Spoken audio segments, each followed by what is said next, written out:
علی بھی اگلا سوال ہے، صحیح بخاری اور صحیح مسلم کی جن احادیث میں وارد ہے کہ سیدنا عیسیٰ علیہ السلام صلیب توڑ دیں گے اور خنزیر کو قتل کر دیں گے، اس سے کیا مراد ہے؟ کیا دنیا کے تمام خنزیر قتل کر دیے جائیں گے؟ اگر ہاں تو پھر اللہ تعالیٰ نے خنزیر کو کیا بے مقصد پیدا فرمایا ہے؟ اگر ہاں تو پھر اللہ تعالیٰ تو فرماتا ہے ما خلقت ھذا باطلا۔ بڑی لمبی انجینئرنگ کی تھی جی۔ یہ بات تو صحیح ہے، اللہ تعالیٰ نے قرآن پاک میں سورہ آل عمران میں فرمایا نا کہ اہل ایمان کی نشانی ہے کہ وہ زمین و آسمان میں تفرق جو ہے وہ تفکر کرتے ہیں، اس کے بعد وہ کہتے ہیں ربنا ما خلقت ھذا باطلا سبحانک فقنا عذاب النار۔ اے اللہ تو نے جتنی مخلوقات پیدا کی ہیں فضول پیدا نہیں کی ہیں، یہ با مقصد ہیں۔ اور سب سے بڑی کریشن کا کلائمیکس اللہ تعالیٰ کی وہ انسان ہے، لیکن باقی بھی جتنی مخلوقات ہیں وہ اللہ تعالیٰ نے کسی مقصد کے تحت پیدا کی ہیں۔ بے شک۔ لہٰذا اب یہ کتوں کے مارنے کے بارے میں بھی جو روایتیں آتی ہیں نا، اس طرح کی روایتوں میں میرا موقف غامدی صاحب کے ساتھ ہے کہ یہ نہیں ہے کہ جتنے بھی کتے نظر آئیں گے آپ مار دیں گے۔ ہلکے کتے جو ناقابل علاج ہیں ان کے بارے میں ان کو کیٹاگوریکلی چیزوں کو کرنا سرکمسٹانسز کو دیکھ کے یہ بڑی سخت زیادتی والی بات ہے۔ میں نے ایک کلپ ریکارڈ ہوا ہے سیدہ عائشہ کے 5 عقائد، اس میں نے بتایا کہ بڑے بڑے صحابہ کو بھی حدیث سن کے غلطی لگ جاتی تھی کسی معاملے کے اندر، جیسا کہ صحیح بخاری مسلم میں حدیث ہے حضرت عمر فاروق رضی اللہ تعالیٰ عنہ کتنے فقیہ صحابی ہیں جی، ٹھیک ہے جی، یعنی امت میں دوسرے نمبر پہ ہیں حضرت ابوبکر کے بعد، کچھ چھوٹے بندے ہیں لیکن ان کو کتنی بڑی غلطی لگی کہ وہ یہ حدیث بیان کیا کرتے تھے کہ جب میت کے اوپر لوگ روتے ہیں نا تو جو لواحقین رو رہے ہوتے ہیں نا ان کے رونے کی وجہ سے میت کو عذاب دیا جا رہا ہوتا ہے۔ جب یہ حدیث حضرت عائشہ کے پاس پہنچی تو بخاری مسلم کے الفاظ ہیں، حضرت عائشہ نے کہا خدا عمر ابن خطاب پہ بھی رحم فرمایا، اس کے بیٹے عبداللہ بن عمر پہ بھی جو یہ روایت بیان کرتا ہے، نبی علیہ السلام نے یہ نہیں فرمایا تھا کیا تم نے قرآن نہیں پڑھا وَلَا تَزِرُ وَازِرَةٌ وِزْرَ أُخْرَىٰ، کوئی جان کسی دوسرے کا بوجھ نہیں اٹھا سکتی۔ یہ کیسے ہو سکتا ہے کہ پیچھے لوگ مرثیے پڑھ رہے ہوں ایک بندے کے اوپر، اس بندے کو وہاں پہ عذاب دیا جا رہا ہو ان کے مرثیہ پڑھنے کے اوپر؟ نبی علیہ السلام نے یہ فرمایا تھا کہ لوگ پچھلے تو رو رہے ہوتے ہیں حالانکہ میت کو عذاب ہو رہا ہوتا ہے، یعنی وہ رو رو کے تعریف کر رہے ہوتے ہیں کہ بڑے پہنچے بزرگ سن کنے خدا ترسن، حالانکہ انہوں نے او کرتوت کیتے ہوندے نے کہ عذاب بھگت رہے ہوندے نے۔ یہاں پہ بھی جب کوئی بڑا بندہ مر جاتا ہے تو کتنے تعریفی کلمات لوگ کہہ رہے ہوتے ہیں حالانکہ ان کو عذاب دیا جا رہا ہوتا ہے ان کے کرتوتوں کے اوپر۔ تو حضرت عائشہ نے کہا کہ لوگ تو اپنی طرف سے لوگوں کی بزرگی کلیم کیے ہوتے ہیں حالانکہ ان کو عذاب دیا جا رہا ہوتا ہے۔ یہ حضرت عمر کو بات سمجھنے میں غلطی لگی ہے۔ تو اگر حضرت عمر کو غلطی لگ سکتی ہے، ایک جو بخاری میں آتا ہے جب نبی علیہ السلام فوت ہوئے تو حضرت عمر نے تلوار نکال دی، جو کہے گا حضور فوت ہو گئے میں اس کی گردن اتار دوں گا، یہ چھوٹی غلطی ہے؟ یہ چیزیں اس بات پر گواہی ہیں کہ غلطی کسی سے بھی ہو سکتی ہے۔ پھر حضرت بکر نے ان کو ڈانٹ کے بٹھایا اور آیت پڑھی وما محمد الا رسول قد خلت من قبلہ الرسل افإن مات او قتل، نبی علیہ السلام تو نہیں ایک رسول، اگر یہ فوت ہو جائیں یہ جنگ میں شہید ہو جائیں، یہ میں انڈیا پاکستان والا ترجمہ کر رہا ہوں آپ کے شر سے بچنے کے لیے، ورنہ لفظی ترجمہ یہ ہے کہ اگر یہ مر جائیں یا قتل ہو جائیں تو کیا دین چھوڑ دو گے؟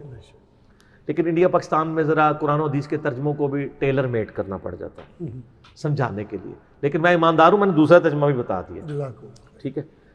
تو کیا تم دین سے الٹے قدم پھر جاؤ گے؟ اور جو کوئی الٹے قدم پھرے گا اللہ کا تو کوئی نقصان نہیں کرے گا اور اللہ تعالیٰ ثابت قدم رہنے والوں کو جزا دے گا۔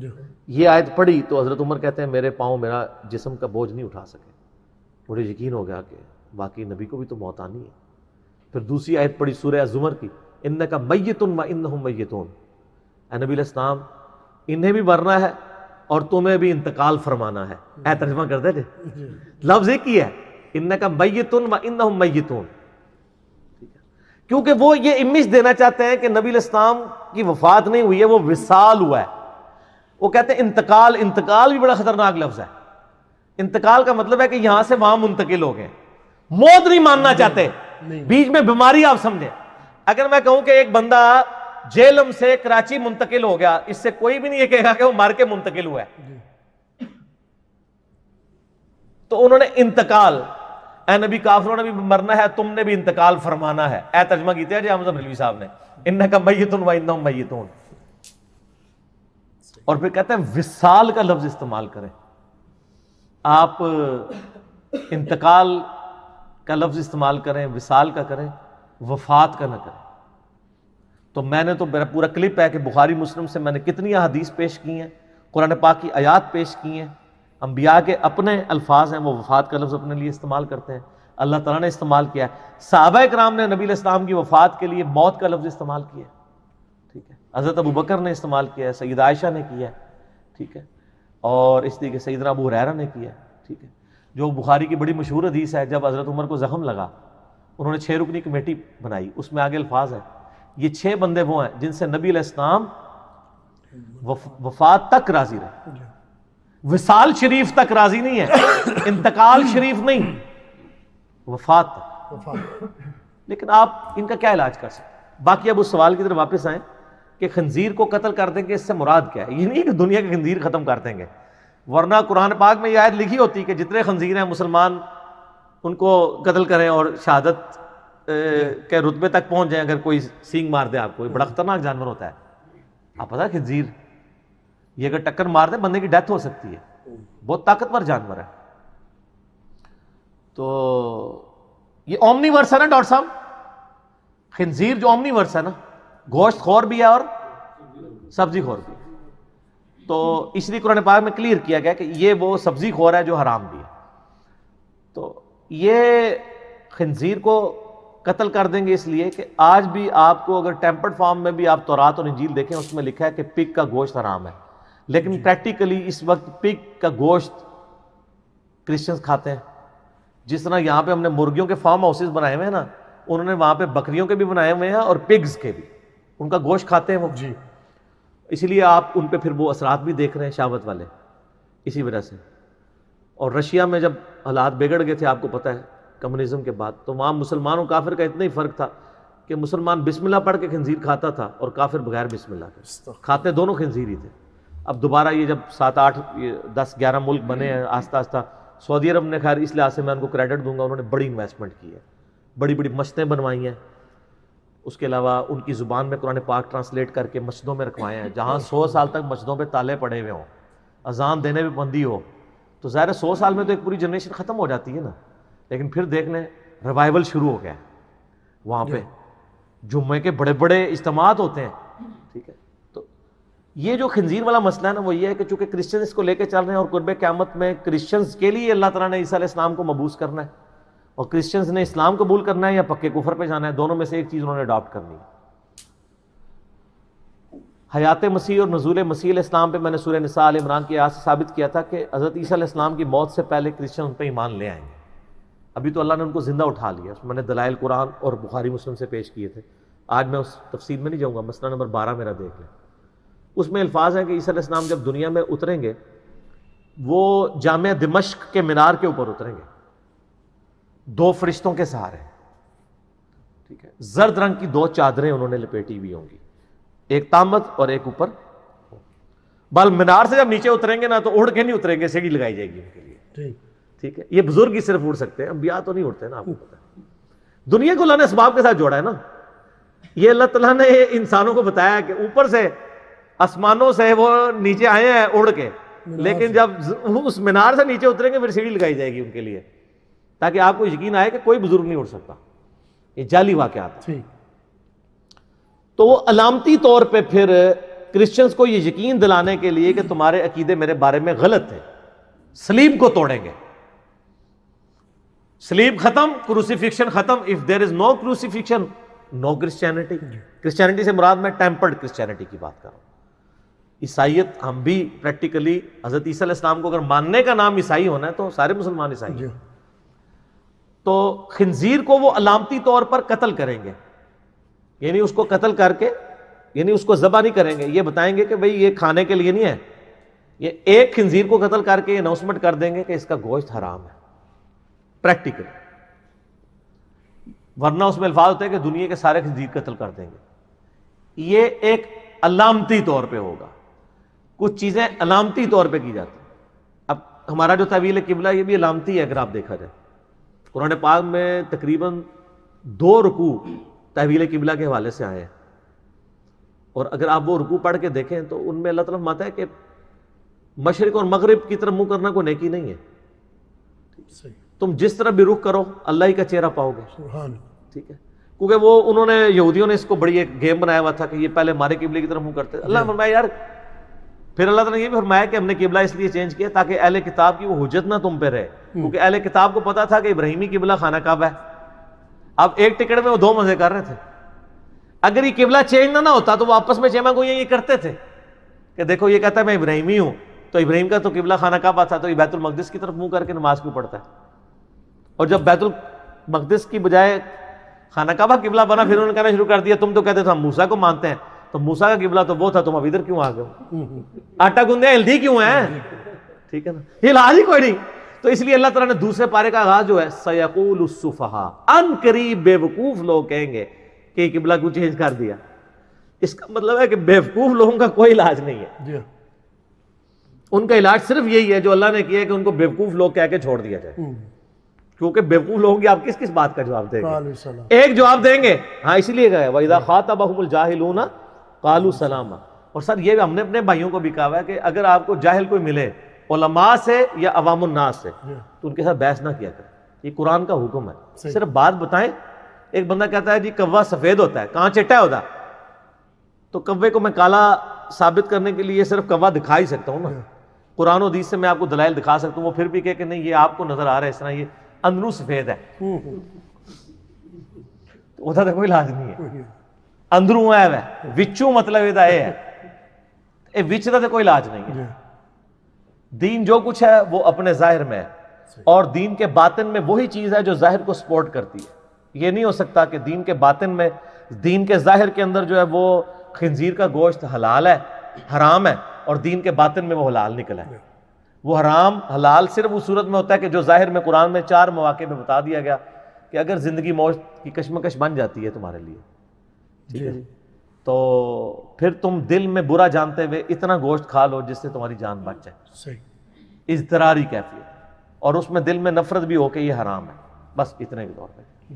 تو یہاں پہ لوگ یعنی دین کو بدل دیتے ہیں, تو وہ علامتی طور پہ حضرت عیسیٰ علیہ السلام کریں گے, اور علامتی طور پہ ایک اور کام بھی کریں گے کہ امام محمد مہدی کو مصلی پہ کھڑا کریں گے. بخاری مسلم کے الفاظ ہے تمہاری کیا شان ہوگی جب عیسیٰ ابن مریم تم میں اتریں گے اور تم میں سے ایک شخص میرا امتی امامت کروائے گا اور روح اللہ اس کے پیچھے نماز پڑھیں گے. نبی علیہ السلام نے اپنی امت کی عظمت بتائی ہے کہ عیسیٰ روح اللہ وجیہن فی الدنیا والآخرہ, جن کے لیول کے معجزات کسی پیغمبر کو نہیں دیے گئے, ایون ہمارے نبی علیہ السلام کو بھی, بے شک, کہ مٹی کی مورت بنا کے اللہ کے اذن سے پھونک مارتے ہیں وہ پرندہ بن جاتی ہے, مردے کو اللہ کے اذن سے زندہ کر دیتے ہیں, اور پیدائش بھی معجزانہ ہے, اور اٹھا لیے گئے ہیں آج تک زندہ ہیں, فوت بھی نہیں ہوئے. حضرت عیسیٰ کی تو پوری کی پوری زندگی معجزانہ ہے, ٹھیک ہے, پوری کی پوری زندگی معجزانہ ہے.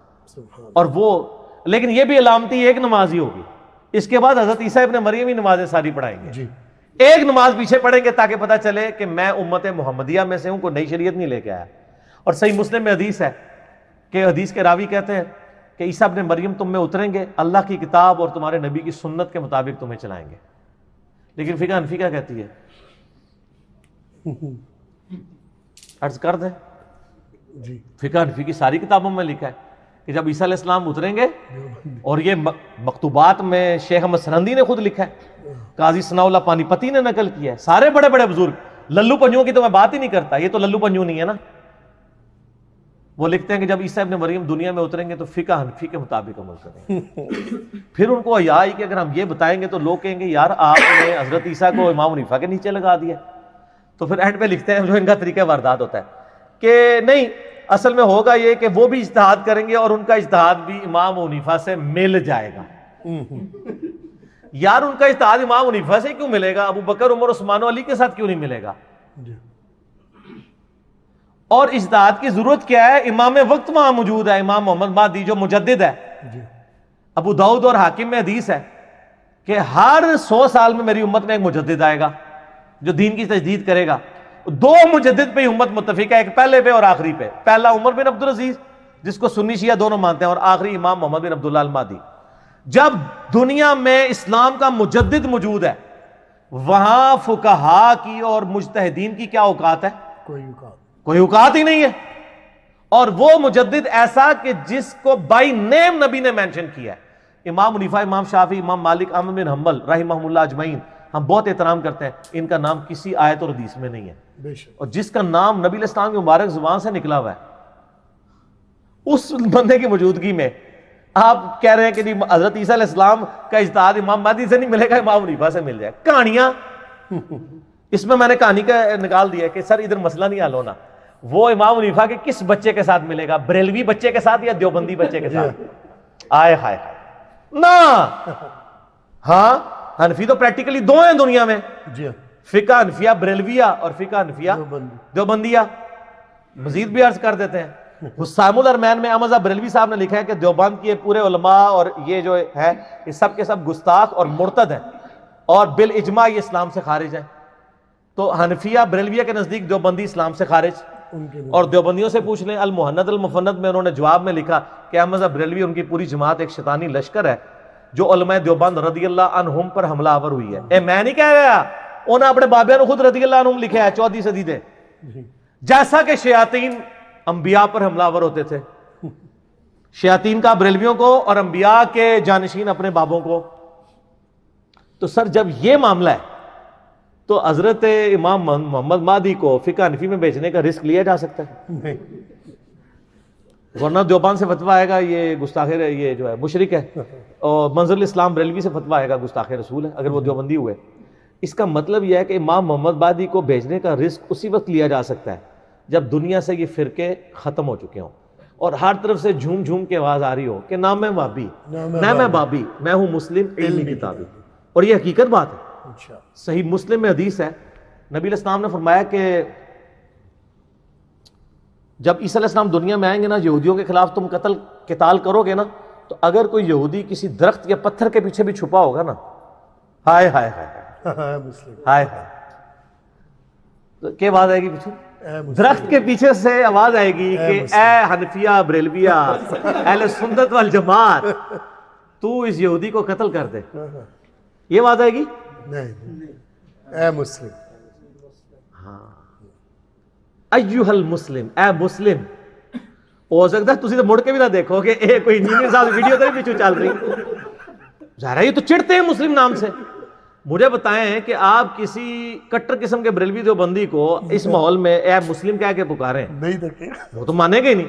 آپ چیک کر لیں، آپ کسی بریلویوں کی مسجد میں جا کے یہ کہیں کہ میں مسلم ہوں، تو وہ آپ کو پہلے کہے گا میں کافر ہوں، کافر تو انہوں کہیں گے چیک کریے ذرا. اور اگر آپ بریلویوں کی مسجد میں جا کے کہیں میں دیوبندی ہوں، وہ کہیں گے ہاں ہمارا آپ سے اختلاف ہے لیکن دیوبندی بھی ایک فرقہ ہے، ٹھیک ہے، وہ مسجد دیوبندیوں کی، آپ ادھر جا سکتے ہیں، ادھر کیا لینے آئے. مہربانی کر کے رخصت کر دے گا لیکن مسلم کو نہیں رخصت کرے گا. وہ کہے گا میں کافر ہوں. اور پھر ویسے پوچھے کہتا ہے نہیں ہم بھی مسلمان ہی ہیں. سر مسلمان کہنے سے تو نہیں ہوتا نا، آپ کہلوائیں بھی نا. جس طرح اپنے بابوں کا نام لیتے ہیں ذوق و شوق کے ساتھ، اس طرح مسلم بھی کہیں وہ سماکم المسلمین. اس کے تو آپ اتنا مذاق اڑاتے ہیں، اتنا مذاق اڑاتے ہیں مسلم لفظ کا. یہ کیا جی مسلم ہوا؟ اچھا دیوبندی ہو گیا تو کوئی نہیں ہے، بریلوی ہو گیا تو کوئی نہیں، مسلم ہو گیا تو کیوں؟ تو وہ انشاءاللہ امام محمد مہدی کو بھیجنے کا رسک اسی وقت لیا جا سکتا ہے کہ جب امت میں ایکسیپٹنس ان کی موجود ہو، ادروائز فرقے آن نہیں کریں گے. کلیئر کٹ میں آؤں. اسی لیے 500 امام مہدی ابھی تک شہید ہو چکے ہیں اس امت میں. شہید کہہ لیں یا مر چکے ہیں، کیونکہ ظاہر ہے وہ یہودیوں نے تو نہیں دعویٰ کیا تھا، مسلمانوں میں سے کسی نے امام مہدی ہونے کا دعویٰ کیا نا. تو امام مہدی ہونے کا وہ دعویٰ کر دے تو اس کو ہم کافر تو نہیں کہیں گے، زیادہ بدعتی گمراہ ہی کہیں گے نا. کوئی نبی ہونے کا دعویٰ تو نہیں اس نے کیا. 500 زیادہ امام مہدی قتل ہو چکے ہیں، وہ اسی لیے قتل ہوئے ہیں نا. تو وہ جو امام مہدی آ رہا ہے نا، اس کے ساتھ اللہ کی پروٹیکشن ہونی ہے. وہ مسئلہ نمبر 127B ہے، 127B، امام محمد مہدی پر سنی اور شیعہ کا اجماع. 1.5 گھنٹے کا میرا لیکچر ہے، جسے شوق ہو تو وہ دیکھ لیں. میرے حال کافی ہو گئی ہے.